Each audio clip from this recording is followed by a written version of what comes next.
How's it going, folks? Doing my last mock draft for the upcoming NFL draft on Thursday. And I'm going to try to make this one, as accurate as I can. Last year, I think Underdog had a mock draft where they got 16 of the 32 picks right. That's really impressive. I got the first 6 right last year, the first 7 right the year before. So let's see how we can do this year. I think this year is going to be significantly more challenging. It's going to be quite difficult to get a lot right this year just because of all the things going on. So I will include trades if they make sense, though I don't think you'll see much of that going on. So I'm still going to stick with Aiden Hutchinson at pick 1. There's definitely a chance the Jaguars go with Trayvon Walker, which has been somewhat bantered around. I would say that it was a 0% chance, if not for the fact that Aiden Hutchinson's coach at Michigan, John Harbaugh, and Trent Baalke, the GM for the Jaguars, are like mortal enemies. They really had a bad time together. With the 49ers in San Francisco, Jim Harbaugh got fired after like one bad season, after many, many, many good seasons, and Baalke was the man who fired him. So there's some bad blood there. I still think that Baalke has to look past that, and Aiden Hutchinson's just the best player in this draft. So I'm going to stick with Aiden Hutchinson at 1 to the Jaguars. At 2, I'm going to go with Kayvon Thibodeau going to the Lions. They scouted him quite a bit.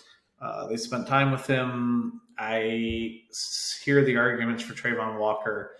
He only had 9.5 sacks in college. I understand he's a freak athlete, but so is Thibodeau, so is Aiden Hutchinson. I think it would be a big mistake to pass on Thibodeau for Walker. We'll see how that plays out. Could be wrong, but to me, they're just going to take the production. They've scouted this guy a lot and looked at him, and they're going to grab Thibodeau. Pick 3. So we know Lovie Smith has been like outwardly criticizing the corners that were in Houston last year. And their 2 biggest needs are corner and edge. So you would think you could just smash and put Trayvon Walker right in there, but I'm not going to do that. And there's a reason why. They pick again at 13, and there is another edge rusher I believe will be available there that they're going to think is available there that they absolutely love. So I'm going to have them skip edge with this pick. I think that they'll go with Sauce Gardner over Stingley, although Stingley now had his pro day and his foot looks all better. But I think they're just going to want the safer prospect, which to me is Sauce Gardner. I think he has a little bit lower ceiling, but that's not even a for sure thing. So we're going to go with Sauce here. For Jets needs, they have offensive tackle on here listed first. I don't actually think the Jets think that that's their biggest need, although I would agree that it probably is. I don't think the Jets view their own team that way. So here I'm going to look for them to fill their edge, and this is where Trayvon Walker is going to go off the board. I believe that the Jets are going to look to get an edge and a wide receiver with their picks at 4 and 10. So we're going to go edge first here with Trayvon Walker. Next up, we have the Giants, whose biggest need is O-tackle. I mean, that's obvious. I don't think that they'll pass one here because Carolina has the 6th pick, and Carolina's biggest need is also O-tackle and quarterback. So I think that the Giants are going to want to get their guy here. To me, their guy is going to be Evan Neal because he can more easily play right tackle, which they're going to want after Andrew Thomas actually was pretty good last year at left tackle after he was kind of crappy at right tackle. So I don't think they're going to want to upset Thomas. So I think that Neal fits the best with what the Giants' needs are. I just think he fits in a little bit better than Icky does. So I'm going to give them Evan Neal here at 5. So here we're going to have probably the maybe only trade that I do in this. So I believe there's one team out there that believes that Malik Willis is a franchise quarterback. And I think there's only one team that's really going to be willing to pay the piper to trade up to this pick here at 6 and get him. Why do I think Carolina, when they need a quarterback, would trade it out?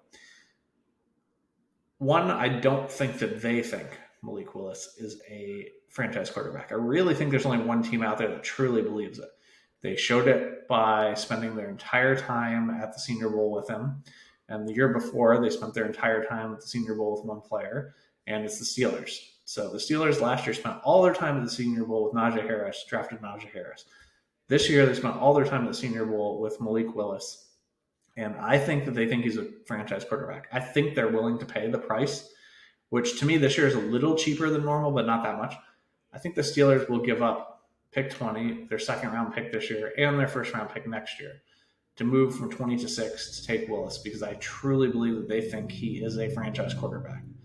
So that seems expensive, but normally it actually costs you a little bit more than that to trade up for, you know, the first quarterback in a draft, or some guy that you think is a franchise quarterback, which is why I think the Steelers are the only team that's going to be motivated to make this trade. And I think Carolina just is motivated to trade back, one, because I don't think that they think any of these quarterbacks are franchise quarterbacks, and two, they need draft capital desperately. Getting an extra first and second to them would be huge. So let's throw this trade in here with NFC, grab Carolina, grab the Steelers, pick 6. It's a lot for the Steelers to have to give up, but I really believe that they think Malik Willis is the guy that they want. I think that they think they can put him behind Trubisky for a bit this year. And, you know, I think that he'll probably get in this year as a starter unless Trubisky somehow goes like nuts, which I highly doubt. So I've got the Steelers trading up and grabbing Malik Willis here. Now, the Giants, I believe, you know, their edge is listed as their second biggest need, so you could just like go and put Jermaine Johnson in there. I think he's the next best edge rusher. But I think the Giants are actually looking to get out of Bradbury at corner. They might not do it this year because they might just not be able to find the value in the trade market. But regardless of that, I think that they're going to move on from him next year. I think that they're just going to scoop up the elite talent in Stingley here. Stingley proving that he was healthy at his pro day is huge. Like, he's going to move way, way back up. This guy was thought of for 2 years as possibly being the first overall pick. And I think that this will be a great add for the Giants. So Falcons, you know, obviously they need a quarterback. They need an edge. I think right here they're just going to take their replacement for Calvin Ridley, who they're going to get rid of next year. I think that they plan to be bad. They're not going to tell you that, but I think that they plan to be really bad and draft one of the 2 quarterbacks next year that are considered franchise guys. I think they want to have the runway set up for that franchise guy. Garrett Wilson's easily the safest prospect of these, and I think the Falcons are going to value that at this point. So I think that they will just grab Garrett Wilson here. This is a really easy one, as I think that the Seattle Seahawks would be ecstatic if Ike Ekwonu was there at 9. I mean, I could easily see Ekwonu going at 5 and Neal being the one who drops, and obviously if the Panthers were to stay at 6, there's a chance that the Panthers would just grab Neal or Ekwonu, so there's not a guarantee that Ekwonu will be here. But I really believe the Steelers are going to try to trade up and get Malik Willis if they can. And I think Carolina is highly incentivized to trade back.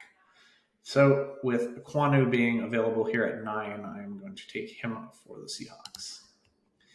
Pick 10, the Jets are going to be picking between Drake London and Jameson Williams. I think that Drake London fits their needs a little bit better. He's just a bigger guy outside. They've got Elijah Moore.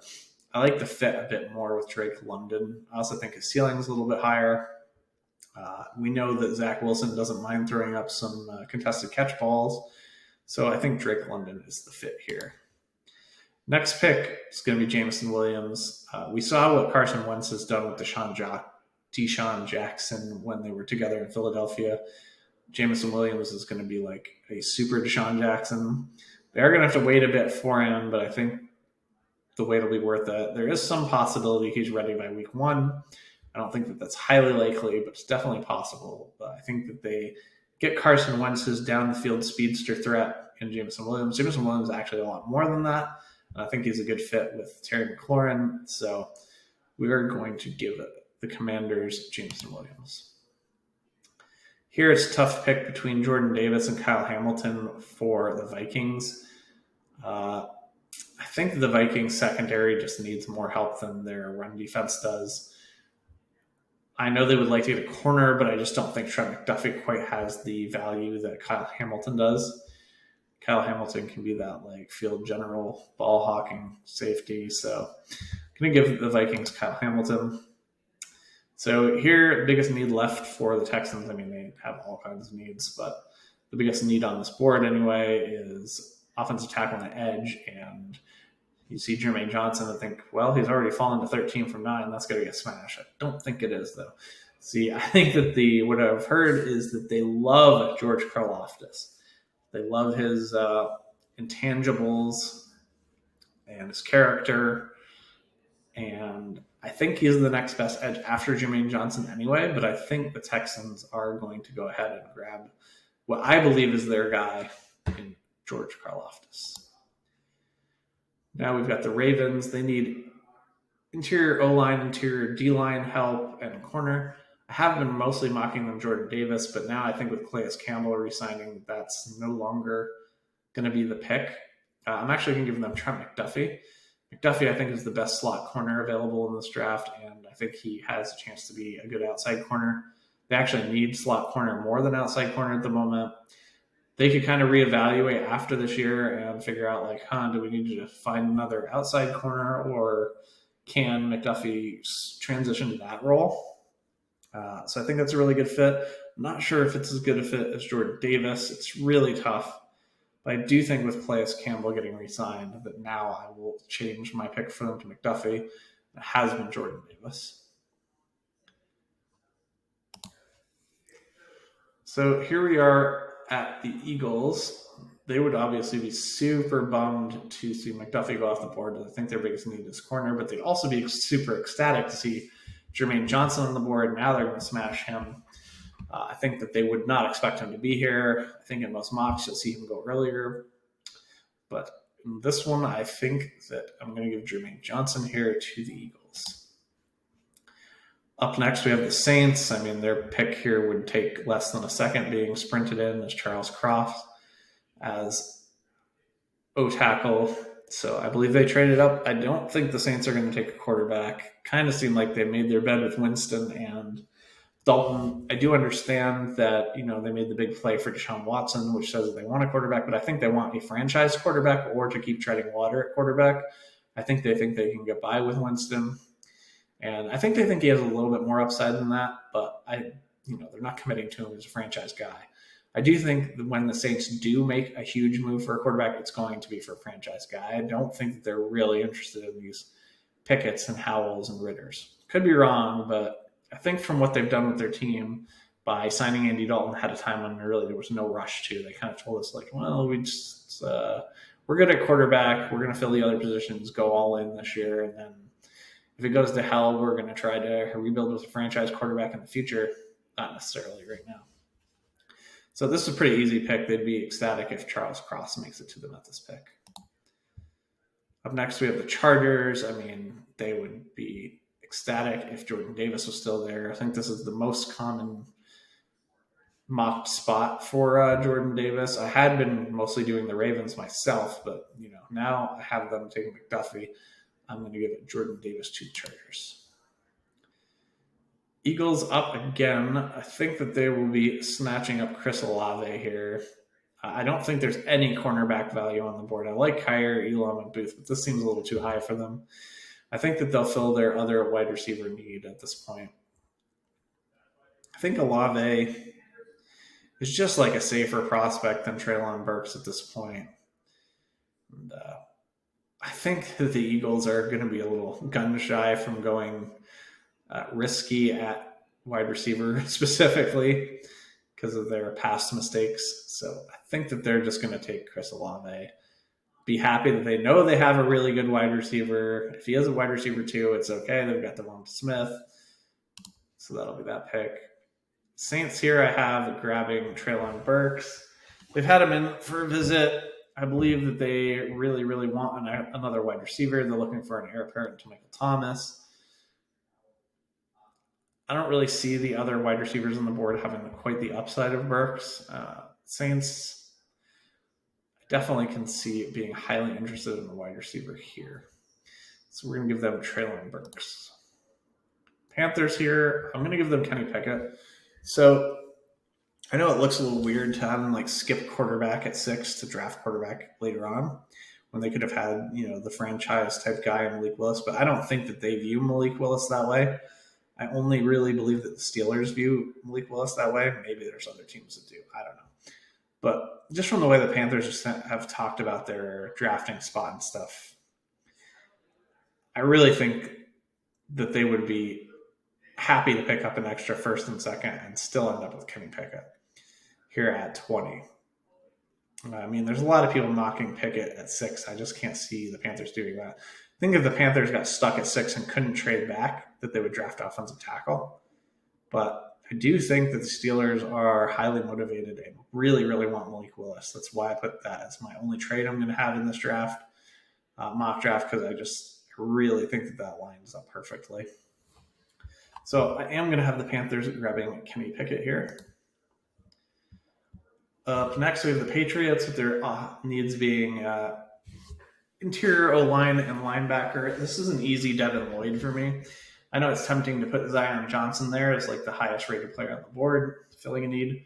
But I think the Patriots think they can fill interior O-line easier than linebacker, obviously. So I'm going to give them Devin Lloyd. With the Packers here at 22, I think they're going to make a move for their wide receiver. I think John Dotson is the pick here. Really, really talented, really, really professional. This is a pick that you know is very unlikely to bust. Very likely to be a good pick. They could swing for Boye Mafe here, the edge rusher. I think that they're going to pass on that and just lock up the wide receiver. So we got the Cardinals looking at corner and edge and wide receiver. I think Kyer Elam now, like that we've gotten a little bit further down the board, is a very, very good pick. And I think that matches up well with the Cardinals, so I will give him to the Cardinals. The Cowboys' biggest needs are edge and safety. I know that they would have liked to seen Treylon Burks drop to them here because of Jerry Jones, but that didn't happen. So with edge being their biggest need, I think Mafe is a pretty decent edge. Don't love the value on it, but they do need to replace Randy Gregory, and I think that they do that here. So now we got the Bills at 25. So they've got corner, wide receiver, and running back as needs. They've been pretty active looking at running backs, going after, spending a little time on seeing what they could do to get Saquon or McCaffrey. Neither of those worked out. Would they take Breece Hall this high? I don't think so. So I think Andrew Booth is the last corner that's actually worth a first-round pick on the board. And I'm just going to give them Andrew Booth and lock that down. I know that they have a lot of interest actually in Tariq Woolen at corner, who could be available at their next pick, but I'm not sure that they're going to want to gamble on that. And I don't think that they would take a player as risky as Woolen over Booth. Let's see. Titans' biggest needs are wide receiver, linebacker, or tackle. I think that this one is going to be Nakobe Dean. I think he fills their linebacker need really good, and I had been kind of giving them Desmond Ridder a bit here, but I don't think that that's going to happen. I know they did sour on Ryan Tannehill a bit since he's had these playoff failures, particularly last year. But I think that they're going to look at other positions they need more. And Nakobe Dean being the only other linebacker, I think really worthy of a first-round pick. I think this is the spot that he goes to. Here we go. Finally, Zion Johnson's fall stops. It's not anything against Zion Johnson. I just couldn't really find other fits for him. I think Tampa Bay would be ecstatic and sprint this pick in if he fell to them. Green Bay looking at edge O-tackle, interior D-line. This is a tough one. So there's no more edges that can really be drafted in the first round, unless you think Ajabo is still going to be going in the first round. He tore his Achilles training for, the combine and stuff, so he's not going in the first round, I don't think. So if we were to look at O-tackle, interior D-line, there's Trevor Penning, and there's Devontae Wyatt. And I think that Trevor Penning is a highly risky pick. Teams are going to absolutely love that guy's attitude. He's just an animal but I feel like the Packers will just go with the more conservative and safer pick, which is going to be Devontae Wyatt. Here with the Chiefs, we have them with wide receiver and corner as their biggest needs, as well as edge. There's nothing that really fits in for edge for them. As far as wide receiver goes, there's Sky Moore, but I don't know. I think that they're going to. It's very possible they could take Sky Moore. I just think that Sky Moore and Juju are very similar, but Juju's more of like a short-term asset. He's only on a one-year deal, so maybe I shouldn't let that sway me. But I think that they'll really go for the swing for the fences here and draft George Pickens. Pickens can be like the best wide receiver in this class. He's absolutely amazing. He's definitely got some anger issues and things he needs to work on, but to be able to get this type of wide receiver at this part of the draft when they have the needs that they do, I think is just a smash. So they did fill their spot with Tyrann Mathieu leaving already, but I'm not sure that that's a long-term answer. And I don't think Kyler Gordon is good enough to get into this first round. I don't think Tyreek Woolen is. I do think Daxton Hill and Lewis Kine are definitely good enough.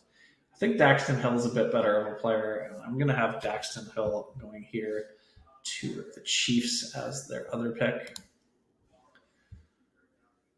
So for the Bengals, it's kind of like the same problem for them. They could take interior offensive line, or they could take a corner. They already went out and worked on their offensive line quite a bit this offseason, so I think I'm going to give them Lewis Kine. They definitely need help in the secondary, but I just don't think the value is there at the cornerback position where it is the safety position, so we'll give them Kine. And the final pick of the first round, I think that the Lions would have been interested in either of the safeties, but now that they're off the board, maybe they look to Sky Moore. I do think that there's a good chance that they take a shot on a quarterback at this point. I myself would pick Sam Howell, but you can't deny how much Ritter has flown up the boards and the buzz around him moving up and more teams being interested in him. I've tried to find some trade back scenarios to have someone else trading up for Desmond Ritter in my mind, but I really just can't come up with them. I mean, the Lions need him as much as any of the teams that would be trading up. So I think I'm going to go with Ritter going here to the Lions as the last pick. I do think they would like Sky Moore as well, but remember they pick again at 34, and this gives you 5 years of control over a quarterback, which is obviously better than 5 years of control over a wide receiver. So I think that they'll gamble, take Ritter, and hope that Sky Moore lasts to their pick at 34. So just to recap, I've got Aiden Hutchinson to the Jags, Thibodeau to the Lions, Sauce Gardner to the Texans, Trayvon Walker to the Jets, Evan Neal to the Giants, Malik Willis to the Steelers, Stingley to the Giants, Garrett Wilson to the Falcons, Icky to the Seahawks, Drake London to the Jets, Jameson Williams to Washington, Kyle Hamilton to the Vikings, George Karlaftis to the Texans, Trent McDuffie to Baltimore, Jermaine Johnson to the Eagles, Charles Cross to the Saints, Jordan Davis to the Chargers, Chris Olave to the Eagles, Treylon Burks to the Saints, Kenny Pickett to Carolina, Devin Lloyd to the Patriots, Jahan Dotson to the Packers, Kyrie Elam to Cardinals, Boy Mafe to the Cowboys, Andrew Booth to Buffalo, Nakobe Dean to the Titans, Zion Johnson to Tampa Bay, Devontae Wyatt to the Packers, George Pickens to the Chiefs, Daxton Hill to the Chiefs, Lewis Kine to the Bengals, and Desmond Ritter to the Lions. Thanks for watching this. Enjoy the draft Thursday night. I sure will be. I'll be hoping that this final mock works out pretty well compared to what happens in the real draft, but I got to say, going into this year's draft compared to others, I feel the least confident that I know what's going to happen because this draft seems like it's going to be kind of a shit show crapshoot. So I wouldn't even be surprised if Aiden Hutchinson doesn't go number one overall. There's not really a lot that could happen in this draft that would surprise me because I'm going in expecting to not know what's going on. That said, I feel fairly confident about my opinions here and really like the Steelers trading up to 6 to get Malik Willis. So enjoy the draft and have a good one, folks.